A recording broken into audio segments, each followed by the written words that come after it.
আমরা সমাজ বদলের বাস্তব স্বপ্ন দেখি। সময় বলি এ বাংলাদেশ আমাদের গর্বের বাংলাদেশ, প্রিয় বাংলাদেশ। যে যাই বলুক, যে যা সমালোচনা ইচ্ছা করে সারা দিন রাত করতে থাকুক, এর প্রমাণ আমরা চেষ্টা করছি দেওয়ার। প্রথমত এই দেশের মানুষকে আমরা ভালোবাসি, এ দেশের মাটিকে আমরা ভালোবাসি। এই জন্যে অনুকূল প্রতিকূল সকল অবস্থায় আলহামদুলিল্লাহ আমরা এই দেশেই আছি।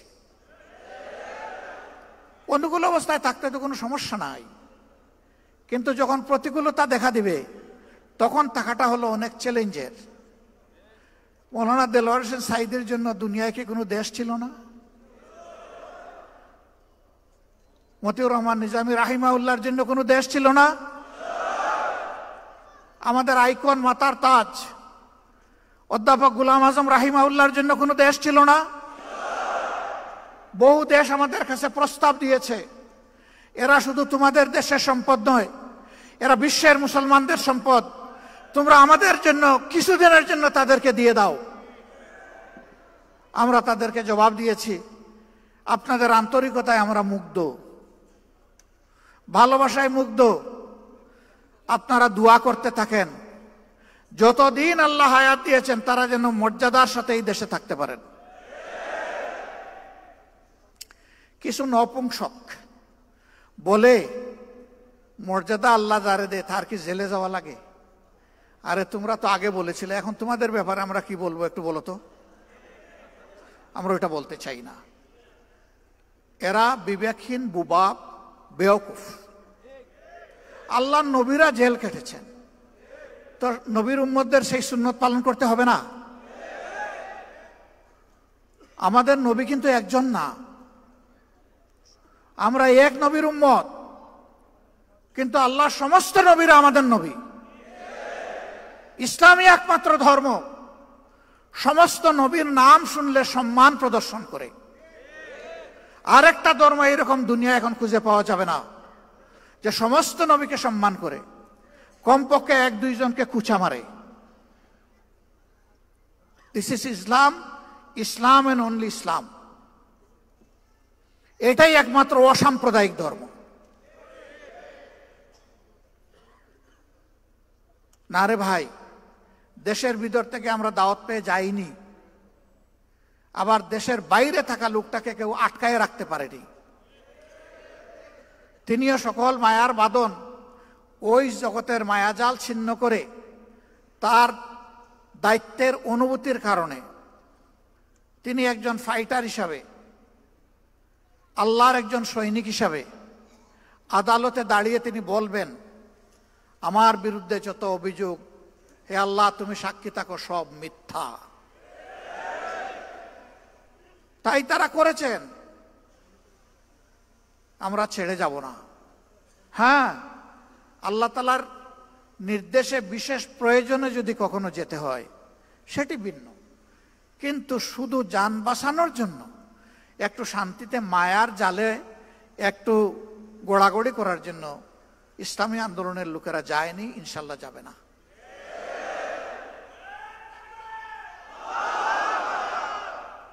আমি বলে থাকি, যাবই বা কোথায়? আমাদের তো একটি বেগম পাড়াও নাই, পিসি পাড়াও আমাদের নাই, যাবো কোথায়? কারো আছে বেগম পাড়া, কারো আছে পিসি পাড়া, আমাদের নাই তো ওটা, এবং আমাদের এটা প্রয়োজনও নাই। আলহামদুলিল্লাহ, আল্লাহ যে জায়গায় মায়া করে, মহব্বত করে পয়দা করেছেন, এই জায়গাতেই যেন আল্লাহ বেশি করে বরকত দিয়ে দেন। এবং সেই বরকতটা শুধু যারা মুমিন মুসলমান, সাচ্চা মুসলমান না, আল্লাহর পক্ষ থেকে রহমত যখন জোরে, ওই নাফরমানও রহমতের অংশীদার হয়ে যায়। দুনিয়ায় সেও তার ভাগ পায়, আখিরাতে আল্লাহ রহমতের হিসাব তার কাছ থেকে নেবেন, কিন্তু দুনিয়ায় সেও পেয়ে যাবে। এই জন্য আমরা যা চাই এটি হচ্ছে যে আল্লাহর আইন হচ্ছে শ্রেষ্ঠ আইন। আজ পর্যন্ত কারো বলার দুঃসাহস হয় নাই যে আল্লাহর আইনের চাইতে জমিনের উপরে কোনো শ্রেষ্ঠ আইন আছে, এবং কিয়ামত পর্যন্ত এটা কেউ বলতে পারবে না। যত বড় দার্শনিক হোক, কেউ বলতে পারবে না এটা। তো শ্রেষ্ঠ আইন যেখানে আছে সেখানে শ্রেষ্ঠ আইনের প্রয়োগটাই আমরা চাচ্ছি, এর বেশি কিছু চাই না। ভয় দেখানো হয়, যদি কোরআনের আইন চালু হয় তাহলে মা বোনরা তো ঘর থেকে বের হতে পারবেন না। যদি কোরআনের আইন চালু হয় তাহলে যারা অন্য ধর্মের মানুষ তাদের কোনো নিরাপত্তা থাকবে না। আমরা যারা কোরআনের আইন চালু করার জন্য আল্লাহর দেওয়া তৌফিকের জন্য চেষ্টা করছি, আমাদের মা বোনরা ঘর থেকে বের হয় না, সমাজের বিভিন্ন পেশায় তারা কাজকর্ম করে না, আত্মীয় স্বজনের বিপদ আপদ হলে তারা দৌড়ে যায় না, তারা সমাজের উন্নয়নে অবদান রাখে না, তারা শিক্ষা প্রতিষ্ঠান সর্বোচ্চ শিক্ষা প্রতিষ্ঠানে গিয়ে লেখাপড়া করে না, তারা লেখাপড়া করায় না, সবই করে। রাসূল করিম সাল্লাল্লাহু আলাইহি সাল্লাম এই সব কিছুর সুযোগ যত সাহাবিয়া ছিলেন, উম্মাহাতুল মুসলিমিন ছিলেন, সবার জন্য খুলে দিয়েছিলেন। এমনকি চরম ক্রিটিক্যাল মুহূর্তে রাসূল করিম সাল্লাল্লাহু আলাইহি সাল্লাম আহলে রায়দের সাথে বিশেষজ্ঞতার সাথে বসতেন, কিন্তু তিনি ভুলে যেতেন না উম্মাহাতুল মুসলিমিনের পরামর্শ নেওয়াটাও প্রয়োজন, সেটাও তিনি নিতেন। তার বাস্তব নমুনা সুলহে হুদাইবিয়া। সবাই কিংকর্তব্য বিমূঢ়, আল্লাহর রাসূলও চিন্তিত, কিন্তু আমাদের একজন মায়ের পরামর্শ কার্যকর হয়ে গেল, সমস্ত সমস্যা নিমিষের তরে বাতাসে উবে গেল। আল্লাহু আকবার। This is beauty of Islam. মায়েদের কোনো মর্যাদাই ছিল না, মা হিসাবে কোনো মর্যাদা ছিল না, ইসলাম এসে তাদের হাতে এই মর্যাদা তুলে দিয়েছে। এর চাইতে বড় মর্যাদা কেউ দিতে পারবে না, যতই মায়া কান্না করুক, বরঞ্চ আমাদের সর্বনাশ করবে।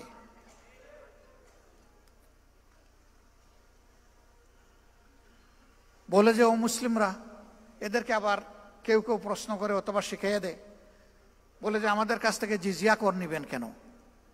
একজন বড় লিডার একটা ধর্মের আমাকে এই প্রশ্ন করলেন।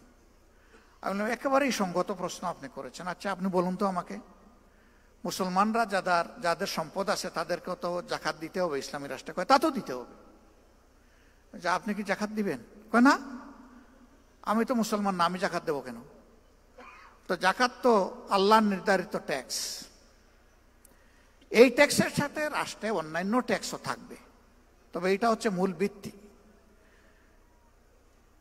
তো এই সমাজে যে উন্নয়ন হবে এটা কি শুধু মুসলমানরা ভোগ করবে না, আপনারও অধিকার আছে? কয় অবশ্যই, নাগরিক হিসাবে আমার অধিকার আছে। আমি বললাম তাইলে বিচারটা কোথায়? আপনি কিছুই দিবেন না আর সে দিল, আর আপনি সমান অধিকার ভোগ করবেন, এটা কি ভাই ইনসাফ? আপনি যেহেতু মুসলমান না, এই কারণেই আপনার কাছ থেকে ওই ট্যাক্সটা নেওয়া হচ্ছে, যেই ট্যাক্সটা মুসলমান হওয়ার কারণে দিচ্ছে। তবে একজন গরিবের উপর যেমন জাকাত নাই, একজন গরিব হিন্দু বৌদ্ধ খ্রিস্টানের উপরেও তেমন ট্যাক্স নাই। একজন গরিবকে যেমন রাষ্ট্র লুক আফটার করতে, প্রতিপালন করতে বাধ্য, সকল ধর্মের লোকদের জন্য এটা সরকার বাধ্য। বলে তাইলে আমার আর কোনো কথা নাই, আমরা তো এটা জানতাম না, তো এটা কি হবে? আমি বললাম যে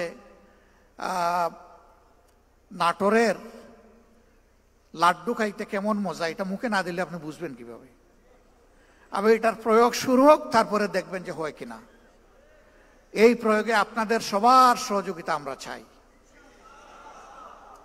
আমরা আশা করি মানুষ নিজের প্রয়োজনে, নিজের কল্যাণে আমাদের এই উদ্যোগে ইনশাল্লাহ সবাই সম্পৃক্ত হবে। আমরা তার আলামত চতুর্দিকে এখন দেখতে পাচ্ছি আলহামদুলিল্লাহ।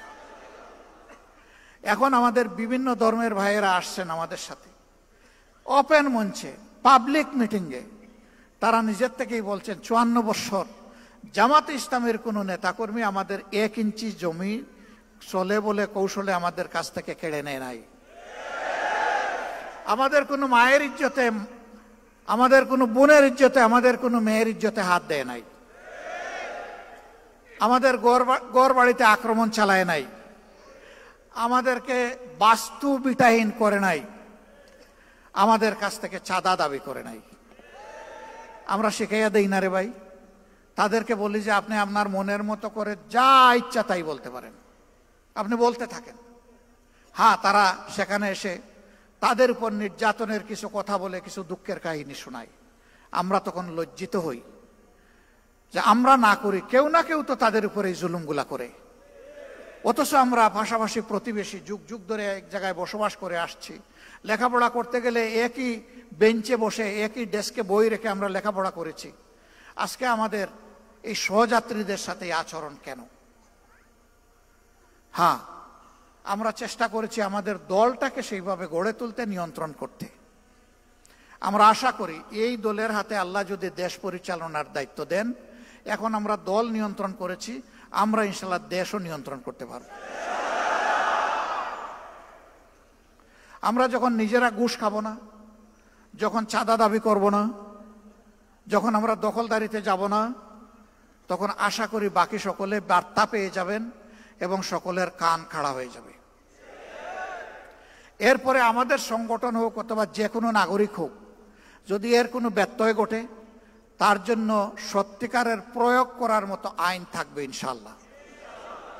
এখন আইন আছে, তার প্রয়োগ নাই। যে আইনটা আছে এইটারও যদি প্রয়োগ থাকতো, সমাজের দুর্নীতি, সমাজের দুর্বৃত্তপনা 10 ভাগের 1 ভাগে নেমে আসতো। এটারও তো প্রয়োগ নাই। তা আবার প্রয়োগ আছে উল্টা প্রয়োগ। আপনি মারা গেছেন, আপনার ছেলে হবে আপনার হত্যা মামলার আসামি।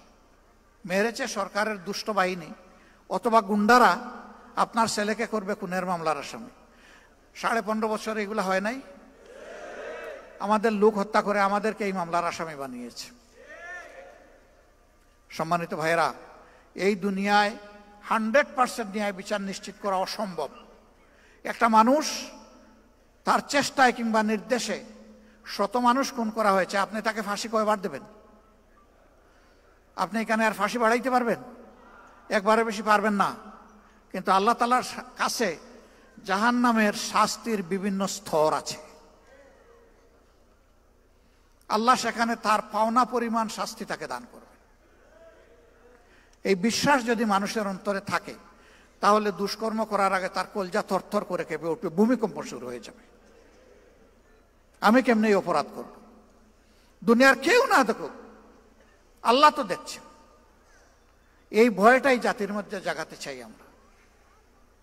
এমন একটি সমাজ যদি ইনশাআল্লাহ বাংলাদেশে গড়ে উঠে, তাহলে জাতি, ধর্ম, দলমত নির্বিশেষে সকলে উপকৃত হবে। এই রুকন সম্মেলনে আজকে যারা হাজির হয়েছেন, তারা সমাজ বদলের স্বপ্ন দেখেন। সেই স্বপ্ন যেন ওই লোকের স্বপ্নের মতো না হয়। একজন তার বন্ধুদেরকে বলেছে, গত রাতকে খুব তৃপ্তি নিয়ে খেয়েছি, পেট ভরে। গত রাত্রে কখন ডিনার? ডিনার না। ডিনার কি খেয়েছিল? বলে হ্যাঁ, তা খেয়ে তো ঘুমিয়ে পড়েছিলাম। তো ঘুমিয়ে পড়েছিলে, ঘুম ভেঙে তুমি কি সাহারি করেছো? কয় তাও না। তাইলে কি খেলে? কয় যে আম খেলাম, জাম খেলাম, লিচু খেলাম, তারপরে আপনার কমলা খেলাম, ড্রাগন খেলাম, পেয়ারা খেলাম, আঙ্গুর খেলাম, খেজুর খেলাম, তিন খেলাম, সব খাইছি। কই রে ভাই, এক সিজনে এত ফল তুমি কোথায় পেলে? আমরা তো বাজারে এগুলা পাই না। কই ভাই না ভাই, আমি তো স্বপ্নে খেয়েছি। আচ্ছা, স্বপ্নে যে তুমি খেলে, তো আমটা কোন কোয়ালিটির ছিল? কই না, এগুলা দেশে কিছু ভালো ছিল, কিছু পোকাও ছিল, কিছু মিষ্টিও ছিল, আবার কিছু টকও ছিল। কয় থামো, আর বলতে হবে না তোমাকে। ব্যাকল, তুমি যখন বিনা পয়সায় খাইলে, তাইলে ভালোগুলো বাছাই করে খাইলে না কেন? ওই স্বপ্ন আমরা দেখি না। এবং আমরা কোথায় চিড়া ভিজাতে চাই না। আমরা চাই দুধ অথবা পানি দিয়ে চিড়া ভিজবে, আর প্রয়োজনে আমাদের রক্ত দিয়ে চিড়া ভিজবে। সেই রক্ত যদি আল্লাহ মানবতার জন্য, মানবতার মুক্তির জন্য আল্লাহ কবুল করেন, আল্লাহর দরবারে লাখো শুকরিয়া। যুগে যুগে যারা মানবতার মুক্তির লড়াই করেছেন, তারা তার প্রমাণ রেখে গিয়েছে। যুদ্ধের ময়দানে এক হাত কোপকে ঝুলে গেছে, পায়ের নিচে ফেলে টান দিয়ে ছিঁড়ে ফেলেছেন। এই হাত আমার এখন বুঝে, এই হাতের আমার দরকার নেই। অবশিষ্ট হাত দিয়ে লড়াই চালিয়ে গেছেন। ওই হাতও যখন ঝুলে গেছে, এইটাও ফেলে দিছেন। সেনাপতি পা দুইটা চাপ দিয়ে ধরেছেন, কমান্ডার ফ্ল্যাগ, ওটাও যখন চলে গেছে আর পা দিয়ে ধরার সুযোগ নেই, দাঁত দিয়ে কামড় দিয়ে ধরেছেন।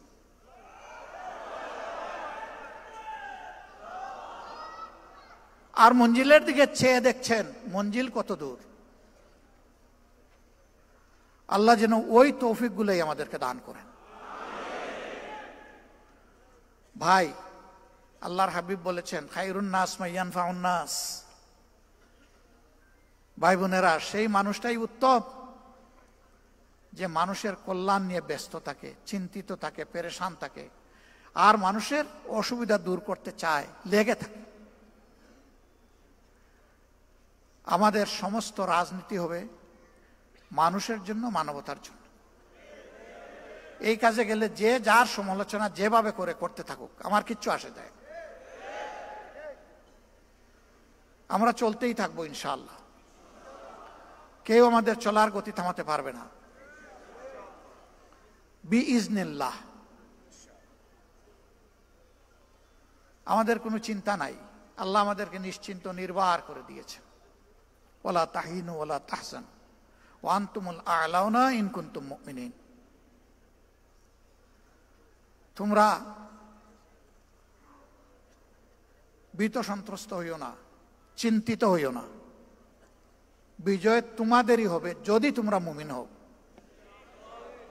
এ আল্লাহ, আয় রাব্বুল ইজ্জত, আয় আসমান জমিনের মালিক, ওইটুকু ঈমান তুমি আমাদেরকে দান করো। ওই ঈমানটাই তোমার কাছে আমরা ভিক্ষা চাই, যে ঈমান এবং ঈমানদারের উপর তুমি সন্তুষ্ট হবে মৌলা, আর যাদের হাত ধরে মজলুম মানুষগুলার মুক্তি আসবে।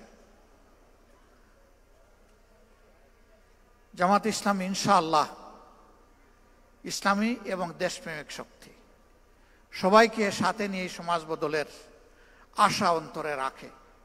এ পথে যত চ্যালেঞ্জ বাধা, আল্লাহ যেন সবগুলা দূর করে দেন।